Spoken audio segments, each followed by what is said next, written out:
मुंबई की अगर हम बात कर ले तो 104 फ्लाइट्स रद्द हो चुकी है। बेंगलुरु की बात कर ले तो 102 और हैदराबाद से 92 फ्लाइट्स कैंसिल हुई हैं। कल दिल्ली एयरपोर्ट पर ही 170 से अधिक उड़ानें रद्द हुई हैं। इंडिगो की कई सारी जो फ्लाइट्स है वो रद्द कर दी गई है।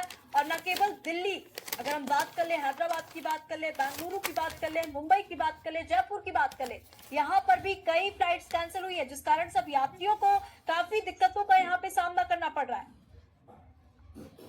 तो डीजीसीए के नए नियम आए जिसके कारण से ये असर जो है इनकी फ्लाइट्स में देखने को मिल रहा है। तो वहीं अगर हम दूसरे एयरलाइंस की बात कर ले तो उन्होंने भी किराया अब डबल कर दिया, जिस कारण से यात्रियों को अब एयरपोर्ट पर ही रात बितानी पड़ी। तस्वीरें हम आपको एयरपोर्ट से दिखा रहे हैं जहां पे यात्री जो है आक्रोशित नजर आ रहे हैं। तो वहीं कुछ यात्री सीढ़ियों पर बैठ के और कुर्सियों में बैठकर, देखिए बुजुर्ग जो लोग हैं वो कुर्सियों पर बैठने के लिए मजबूर हैं और एयरपोर्ट पर अपनी रात बिता रहे हैं।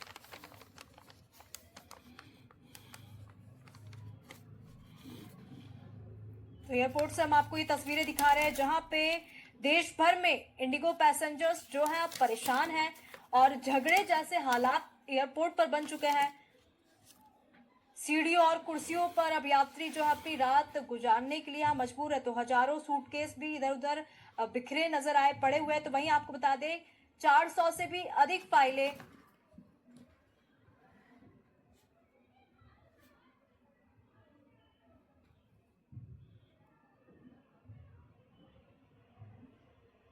अधिक जानकारी के साथ गुरुमुख सिंह बाबा वरिष्ठ विमानन विशेषज्ञ हमारे साथ जुड़ चुके हैं। गुरुमुख जी, एक बड़ी समस्या यहाँ पे सामने आई है, इंडिगो की कई फ्लाइट्स कैंसिल हो गई। क्या कारण रहा कि अचानक से इतनी सारी फ्लाइट्स को कैंसिल करना पड़ गया? देखिए, जब आप कारण ढूंढते हैं तो अगर आप एयरलाइन से पूछेंगे तो अपने कारण बताएंगे कि कोई फ्लाइट ड्यूटी का जो लिमिटेशन चेंज हुई है उसके वजह से है, एयरपोर्ट पर दिक्कत है और फ्लाइट में कोई टेक्निकल दिक्कत है। पर मेरे से अगर पूछेंगे तो सही दिक्कत ये एक मोनोपोली सिचुएशन जो बन गई है, लोग उसको ड्यूल पोली बोले बट मोनोपोली ही है। 60 से 70% का ट्रैफिक एक एयरलाइन के पास है।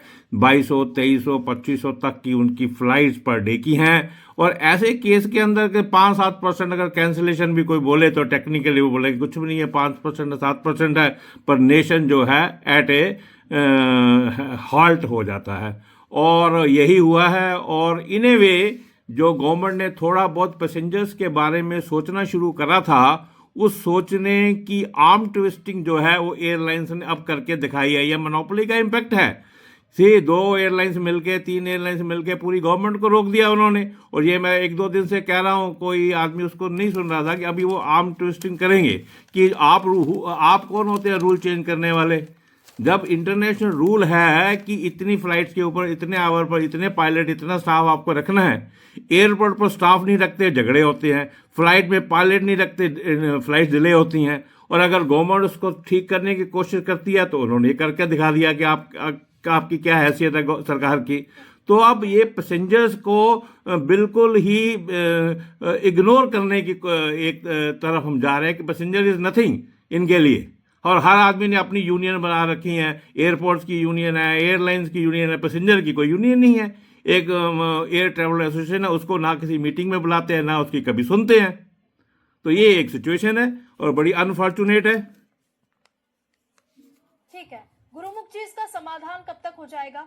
इसका समाधान तो अभी तुरंत ही हो जाएगा। आज अगर सरकार बोल दे कि ये रूल्स चेंज नहीं होंगे, आपको एयरलाइन चलानी है चलाओ, अगर एयरलाइन बंद होती है तो बंद होने दो, कोई दूसरी एयरलाइन आ जाएगी। पर गवर्नमेंट को कहना चाहिए कि हम सेफ्टी के साथ कोई कंप्रोमाइज नहीं करेंगे। हिंदुस्तान के अंदर सेफ्टी को कोई कंप्रोमाइज नहीं होगा। और पैसेंजर की जो है वेलफेयर है, जो रूल, इंटरनेशनल रूल है, फ्लाइंग जो है एक अंतर्राष्ट्रीय मुद्दा है। और वो जो सब सहूलतें दुनिया में कहीं भी मिलती है, हिंदुस्तान में उन पैसेंजरों को भी मिलनी चाहिए वो।